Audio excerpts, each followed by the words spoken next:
Welcome, today I'm for the Motorola Edge 30 Fusion, and I'll show you the fingerprint scanner test on this device.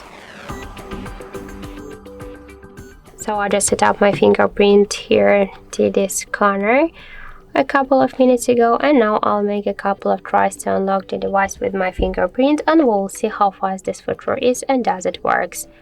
So let's start. 1, 2,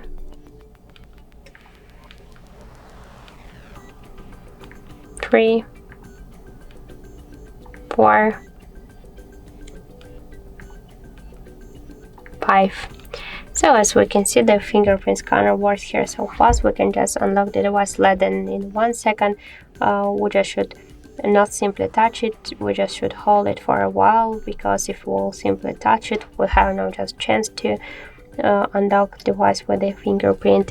So I just suggest you to try this unlock method, but don't forget that this unlock method is less secure than the passcode or PIN code unlock methods.